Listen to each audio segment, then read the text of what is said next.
just hit the subscribe button, the red button, underneath this video over to the right, and that'll sign you up on my YouTube channel. And then you can hit the small bell icon, so a little bell will go off and tell you each time I've started to broadcast a new one. I hope you enjoy it. Trump is absolutely right and within his legal power to declare emergency and to use that emergency to build the southern border wall. But before we get to that, it's President's Day, so happy President's Day. And I just want to tell you a cute story from my new book, 50 Shades of Politics, about President's Day. On President's Day in 1995, I was in the White House, and President Clinton came in, and he said, you know, I was just with a bunch of reporters, and they asked me, if you could ask your idol, John Kennedy, one question today, what would it be? And Clinton looked at me and smiled, and he said, I wanted to ask, how did you do it?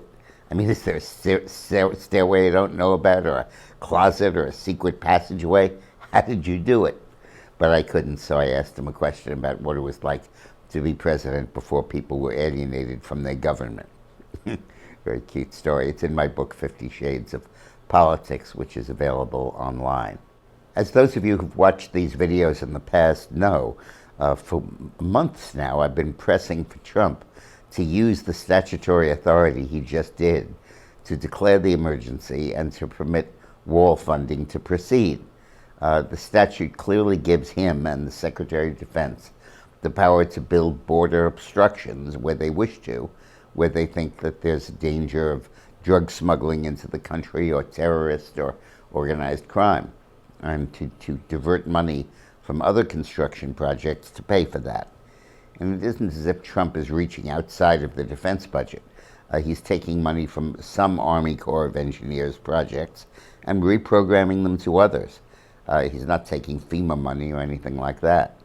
And I think that's perfectly within the power of the Commander-in-Chief to look at the situation and decide what are the priorities in the expenditure of money that Congress has already appropriated, provided the purposes he's using it for are authorized by statute.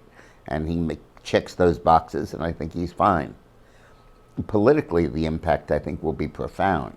I think he will get it. The courts will sustain it eventually. It may take an appeal or two. And he'll go ahead and build the wall. And the wall will work. It'll dramatically cut in migration. Immigration will tend to disappear as an issue in the United States, as everything does when we solve the problem. It sort of goes away. And the objections to the wall, looking back on them, will seem ridiculous. Just like people yelled and screamed when Israel built the wall to keep the terrorists out of the West Bank. And it was so clear that that was an appropriate thing for the Israelis to do. And it worked beautifully and stopped the massive infusion of terrorists. And this will stop the infusion of immigrants, illegal immigrants. So I think that this will make a lot of sense. I think it'll work, and I think we'll look back at it and scratch our heads and say, what were the Democrats yelling about? This will in turn feed the image of the party as having been taken over by extremes, and I think will help Trump get reelected big time. I've just written a new book, 50 Shades of Politics, which is unlike anything I've written before. It's a series of 100 short, 2 pages each, autobiographic essays and stories and vignettes and tales from my career in politics, my time with Clinton, my work in 40 countries around the world and in every state in the country. You can't buy it in bookstores, but you can online at Amazon.com. It's not a heavy lift. It's $13.99 for a paperback and $10.99 for a Kindle. Thanks for watching.